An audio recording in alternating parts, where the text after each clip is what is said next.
Víctor de Aldama, el comisionista del caso Koldo, presenta un escrito de casi 40 páginas ampliando la declaración que ya hizo ante el juez. Aldama lanza nuevas acusaciones contra Ábalos. Dice que pactó con él regalarle un piso de casi 2 millones de euros en el Paseo de la Castellana de Madrid a cambio de comisiones por contratos públicos. Aldama vuelve a citar al ministro Ángel Víctor Torres y al jefe de gabinete de la vicepresidenta Montero. Begoña Gómez presenta ante el juez que la investiga 11 cuentas bancarias, pero solo declara tener ingresados 40 euros. El juez considera que esa información es incompleta. Moncloa trata de dar un vuelco al debate sobre los casos de corrupción que afectan al PSOE y ataca al jefe de gabinete de Isabel Díaz Ayuso, que ha sido llamado a declarar como testigo por el caso de las filtraciones de la Fiscalía. Buenas noches. Y además en Antena 3 Noticias, grave crisis políticas en Francia. Cae el gobierno de centro-derecha con una moción de censura apoyada a la vez por la izquierda, la extrema izquierda y la extrema derecha. Ahora el presidente Macron tendrá que buscar una solución nombrando un nuevo primer ministro, porque la legislación francesa no permite convocar nuevas elecciones legislativas hasta que pase un año de las anteriores, que fueron en julio.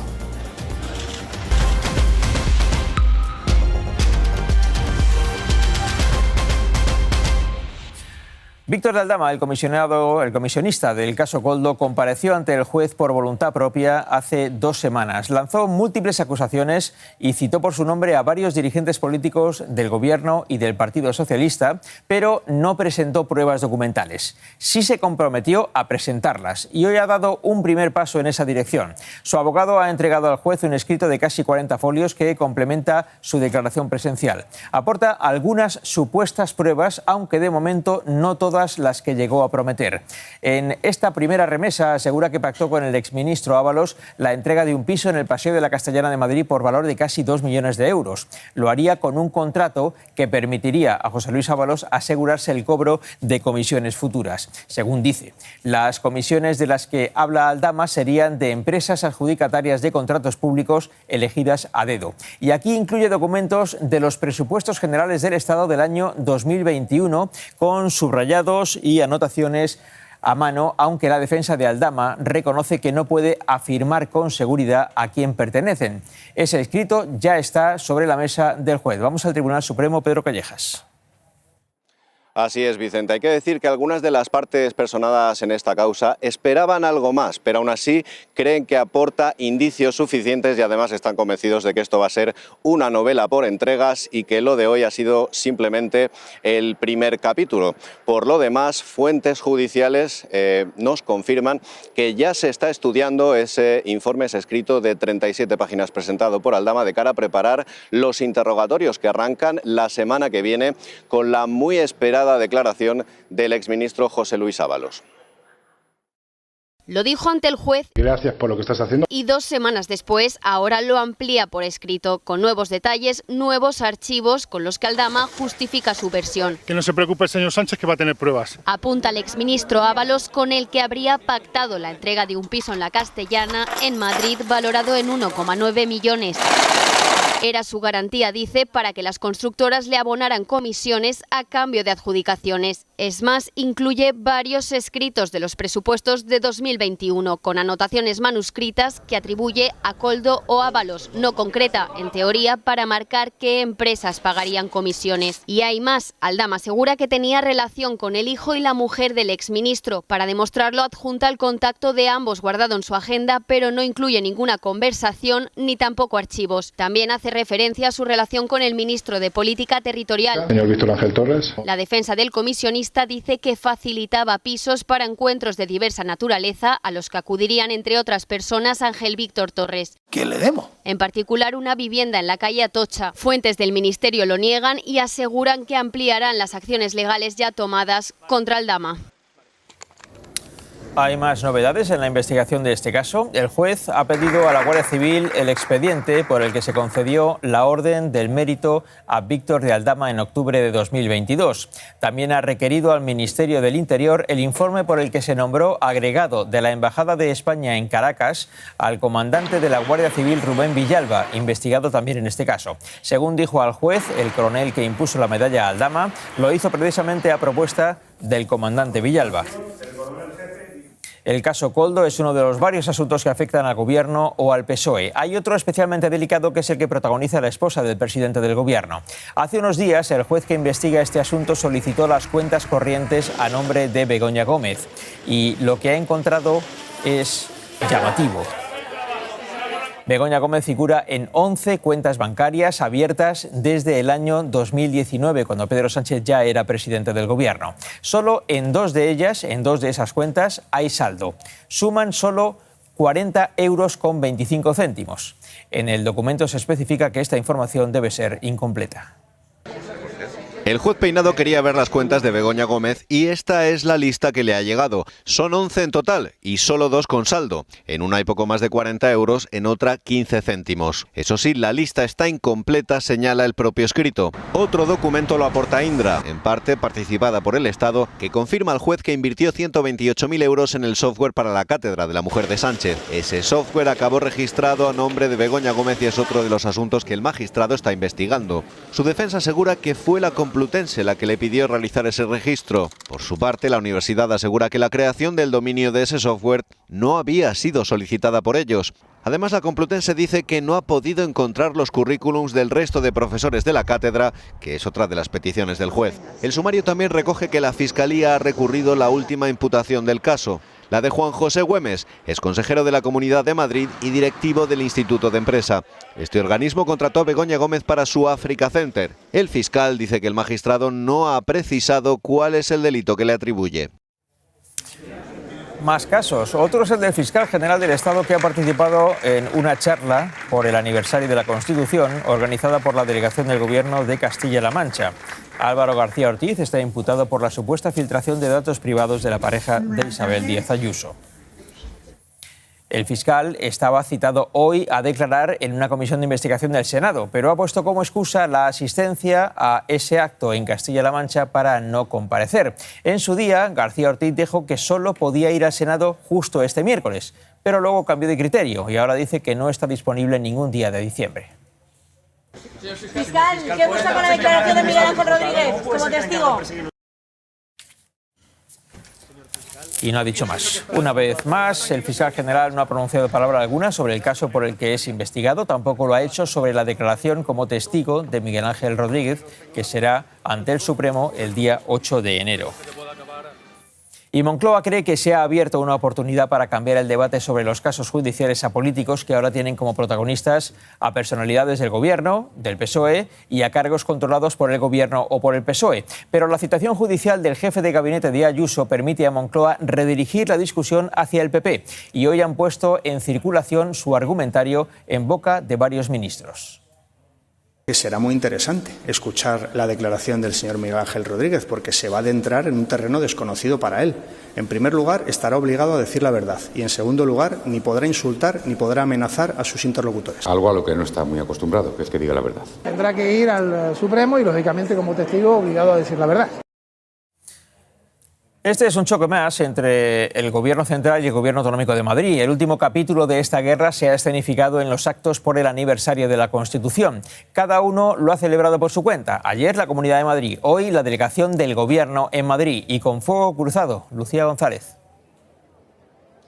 Dos actos, dos celebraciones y dos versiones que en realidad parecen la misma, porque tanto Sol como la delegación del Gobierno, la representación de Moncloa, se acusan mutuamente en los mismos términos e incluso con las mismas palabras. Hablan de sectarismo, de deslealtad y de falta de concordia. Los dos creen que el otro es culpable de haber provocado esta situación prácticamente de ruptura y que amenaza con tensarse aún más con las declaraciones judiciales de las próximas semanas. A un mes de que acuda al juzgado como testigo y con la maquinaria ya en marcha desde hace tiempo, el jefe de gabinete de la presidenta de la Comunidad de Madrid, Señor Miguel Ángel Rodríguez. Con un bulo filtrado por Miguel Ángel Rodríguez. Moncloa concentra ahora todos sus esfuerzos en él. Porque fue el primero que filtró el correo electrónico del abogado de la pareja de la señora Ayuso. Le acusan de ser el origen de todo. La justicia va a poner a cada uno en su sitio. Hace suya la expresión que Miguel Ángel Rodríguez siempre ha usado para dar por hecho que este caso involucra al Gobierno. Creo que va para adelante, ¿no? Y ven en esto una oportunidad para redoblar sus ataques contra la presidenta madrileña, que a la vez intensifica los suyos contra Moncloa. La utilización torticera del Estado de Derecho para proteger a la familia de Pedro Sánchez. Y al mismo tiempo que el judicial El choque institucional entre las dos administraciones da un paso más. Que lo produce la Comunidad de Madrid. Con dos actos, mismo tema, distinto día. En uno no interviene el Gobierno central. Han ido socavando la Constitución desde dentro. Al otro no acude el Gobierno autonómico. Profundamente irresponsable, desleal. Que vuelva otra vez a la senda del consenso. Y en ambos dejan claro que sigue viva la batalla entre Sol y Moncloa. Al margen de esos asuntos, el excomisario Villarejo asegura que se pudieron evitar los atentados de Cataluña en 2017. Lo ha dicho en la comisión del Congreso que investiga aquellos ataques terroristas.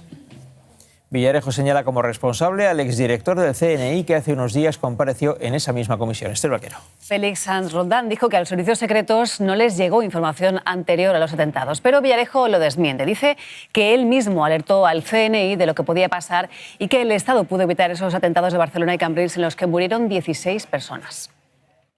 Voy a seguir siempre diciendo la verdad porque entiendo que la ciudadanía se lo merece, y especialmente la familia de las víctimas de este atentado, que desde mi humilde punto de vista se pudo evitar. Y lo voy a mantener toda la vida, que eso se pudo evitar.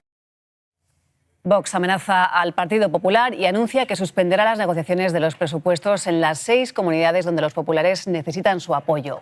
El partido de Abascal acusa al Partido Popular de acercarse al PSOE en política migratoria, justo el día antes de que ambos retomen las negociaciones para la reforma de la ley de extranjería. El presidente del PP califica de chantaje el órdago de Vox.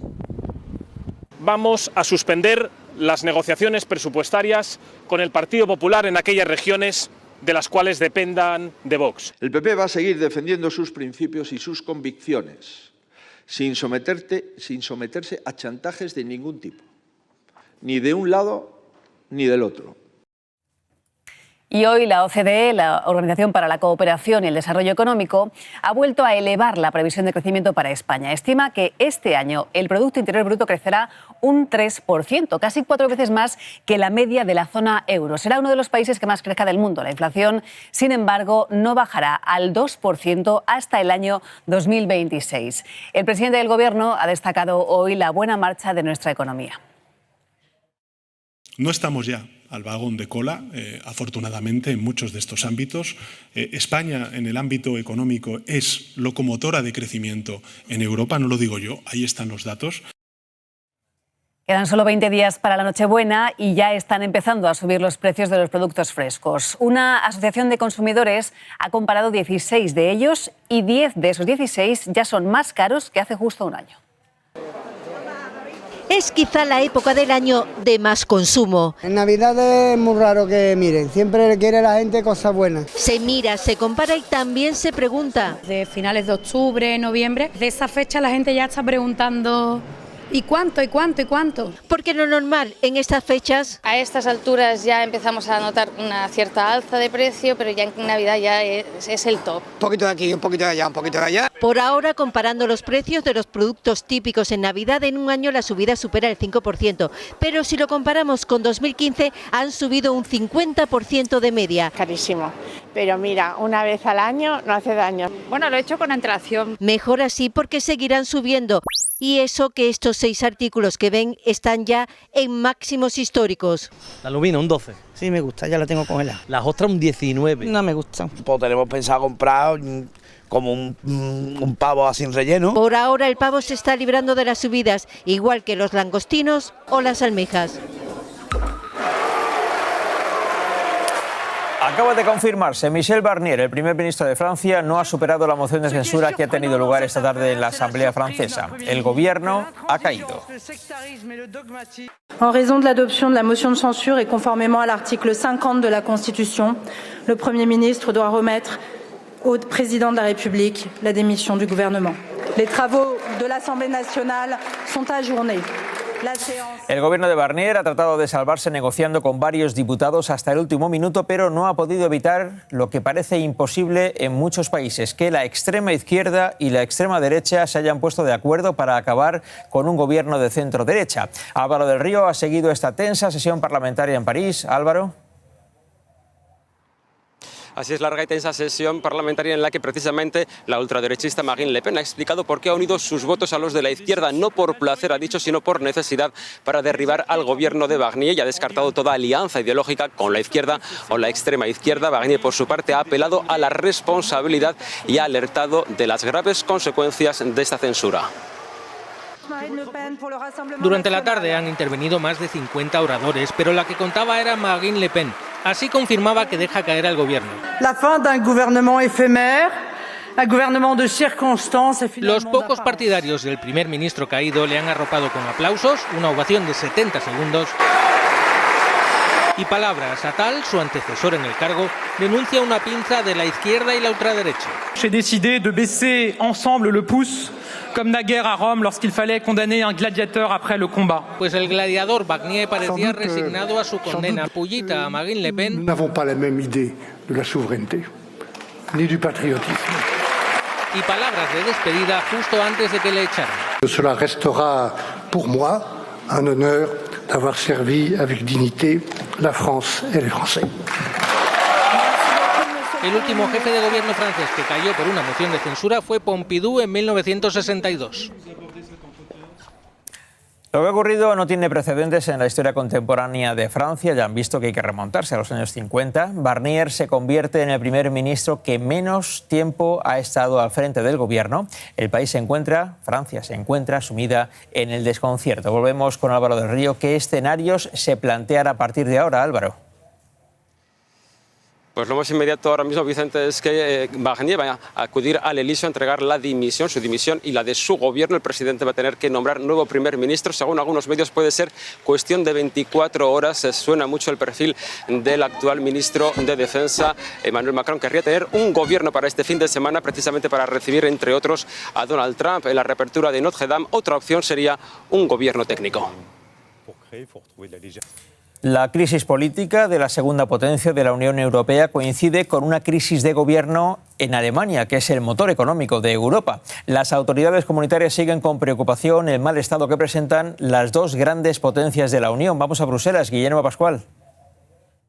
Sí, Vicente, la preocupación aquí en Bruselas es evidente porque el motor clásico de la Unión Europea, el eje franco-alemán, no pasa por su mejor momento. Por un lado, Alemania está previsto que vaya a elecciones en febrero del año que viene y Francia, ya lo estamos viendo, ha entrado en un túnel de difícil salida. A partir de aquí, ¿qué? Pues el gran temor es que esta parálisis política haga que los grandes temas europeos estén parados, paralizados, como mínimo, hasta mediados del año que viene. Miles de personas han salido a las calles para pedir la dimisión del presidente de Corea del Sur. La presión sobre el líder surcoreano se dispara tanto en las calles como entre la clase política. El cerco sobre su figura se estrecha. La oposición ha presentado una moción de censura para cesarle. Su ministro de Defensa ya ha presentado su dimisión y el principal sindicato del país ha anunciado una huelga indefinida. Manifestaciones multitudinarias pacíficas ordenadas en Seúl y en otras ciudades. Gritan dimisión, pero de momento el único que ha presentado la renuncia es el ministro de Defensa, responsable de que los militares entrarán en la Asamblea Nacional y, según medios locales, el que aconsejó a Yoon imponer la ley marcial. Hoy ha pedido perdón al pueblo por el caos y la confusión. Me costaba creer que esto estuviera pasando en nuestro país en el siglo XXI. La oposición no se fía del presidente. Lo intentarán de nuevo. Y por eso ya han presentado una moción de censura contra él que se votará el viernes o el sábado. Para destituirle se necesitan los votos de diputados de su propio partido, algo que no parece difícil. Cada vez cuenta con menos apoyo entre los suyos. En primavera perdió el control del Parlamento y gobierna en minoría. Todo parece volverse en su contra. Incluso el principal sindicato promete una huelga indefinida hasta que renuncie. No se le ha vuelto a ver desde que ayer, de madrugada, anunciara que levantaba la ley marcial. Cuando el presidente declaró la ley marcial, se desató una ola de tensión y desconcierto que mantuvo al país en vilo durante esas 6 horas. En ese intervalo surgieron todo tipo de hipótesis de lo que podía ocurrir, desde el levantamiento del ejército a la toma del Parlamento por parte de la población. Con un extintor intentan frenar el avance de militares en el Parlamento de Seúl. Un incendio de origen político que ha tenido en vilo al país y que prende cuando el jefe de Estado y Gobierno declara la ley marcial. Para erradicar a las despreciables fuerzas antiestatales y proteger el orden. Intervención por sorpresa seguida de la primera medida de excepción, prohibir la actividad del Parlamento y los partidos, también las protestas ciudadanas. Una orden desoída por grupos de ciudadanos que se rebelan a las puertas del Parlamento. Pensé que era una broma, pero es muy preocupante. Bloquean la llegada de militares. Las fuerzas especiales desembarcan en el recinto y entran en la asamblea rompiendo ventanas. Diputados, funcionarios se unen para defender con lo que tienen a mano una votación extraordinaria a la que el líder opositor llega saltando una valla. Se aprueba la resolución para revocar la ley marcial y los militares abandonan la Cámara, entre aplausos. El presidente acata la decisión y retira la ley que ha puesto en jaque a la democracia.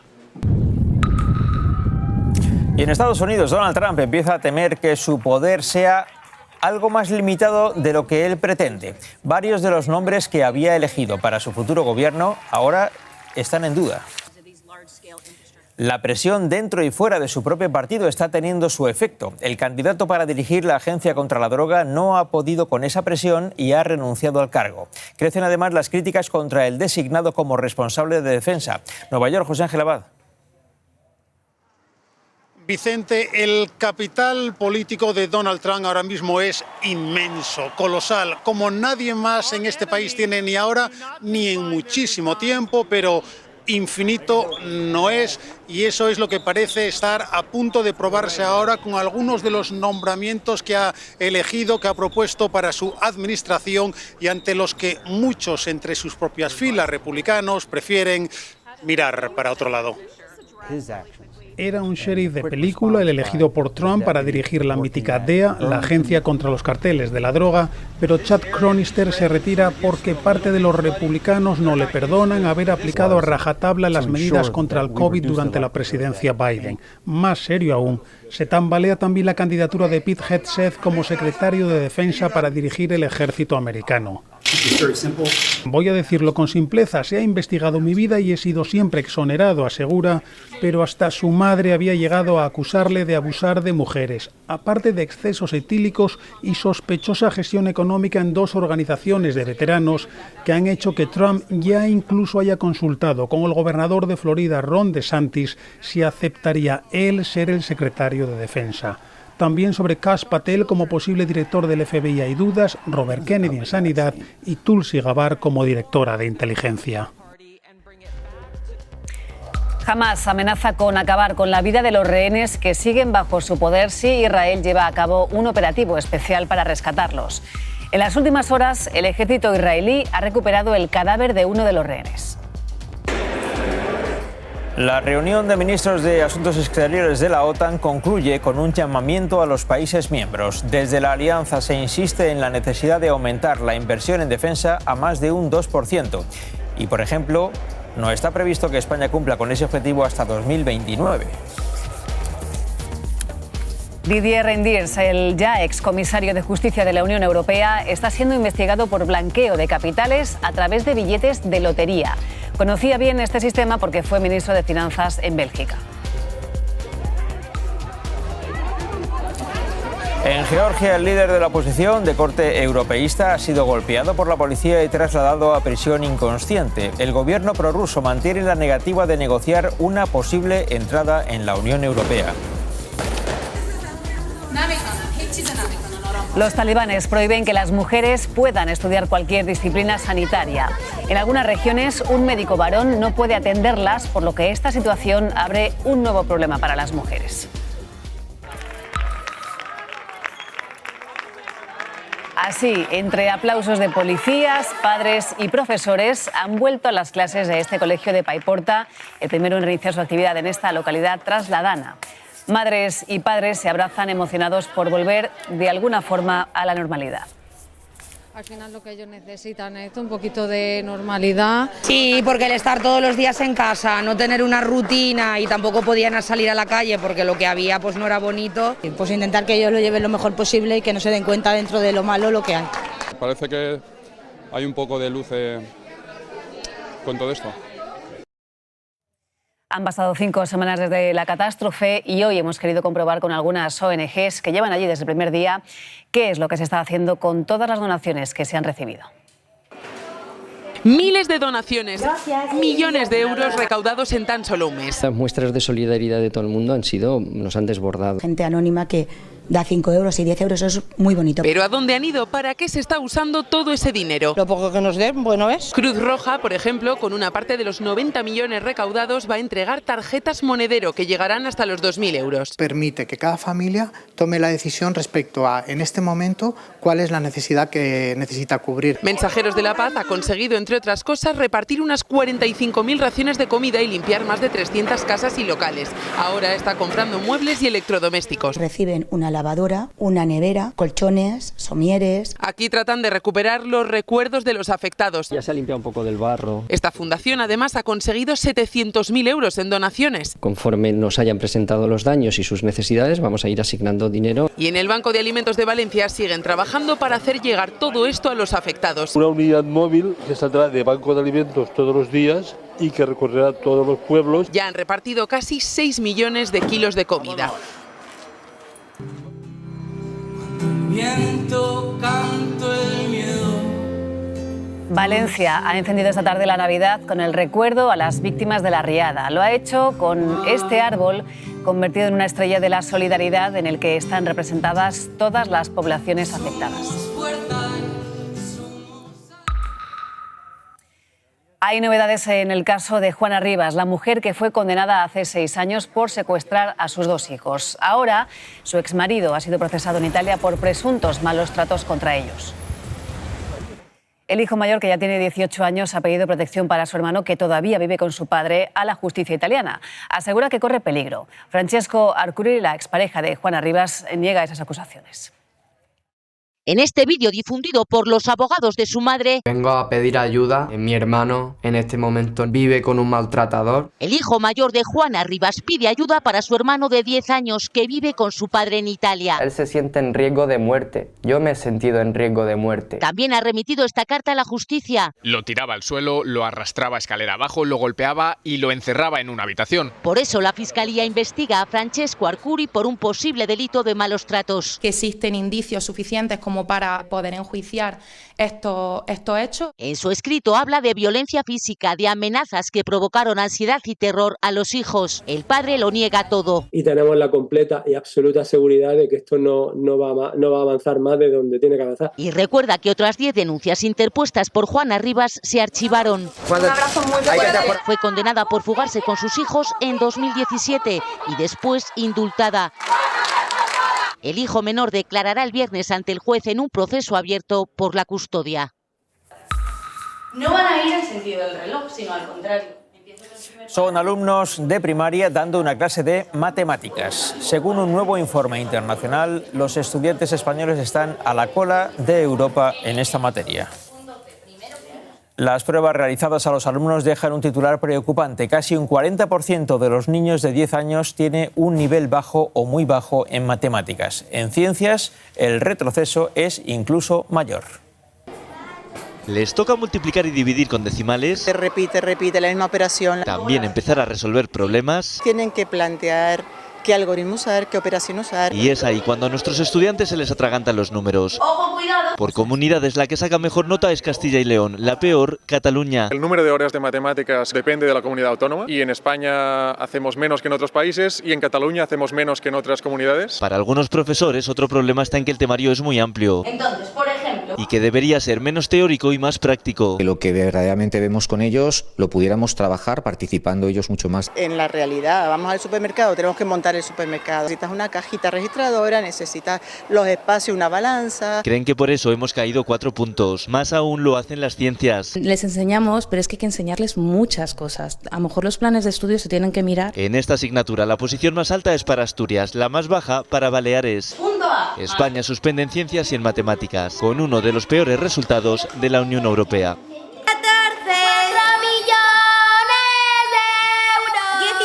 Su soniquete es inconfundible. Los niños de San Ildefonso lo tienen ya todo listo para el próximo 22 de diciembre, el día del sorteo de la Lotería de Navidad. Son los últimos ensayos y están preparados ante cualquier imprevisto. Solo me relajo y si lloro, pues lloro, ya está. Y cojo la bola y si me pongo nerviosa, pues respiro hondo y pues sigo. Yo sigo cantando nervioso.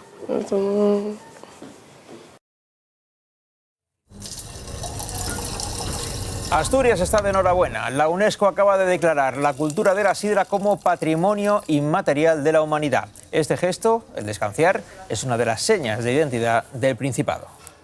De ciclista a ciclista, la cabeza es frágil.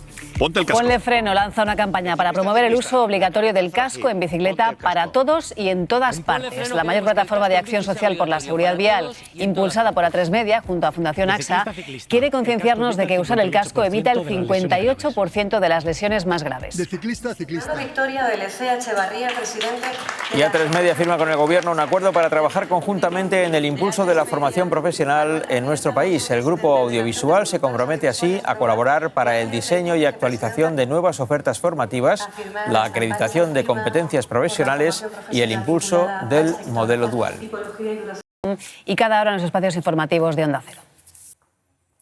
El comisionista del caso Koldo sigue dando al juez datos comprometedores. Hoy le ha entregado un escrito con más información y algunos documentos que ahora deberán ser confirmados en la investigación. Pero el caso avanza y lo hace en una dirección cada vez más preocupante para sus protagonistas y, por tanto, para el Gobierno. España, 4 de diciembre de 2024. Buenas noches. Buenas noches, hasta mañana.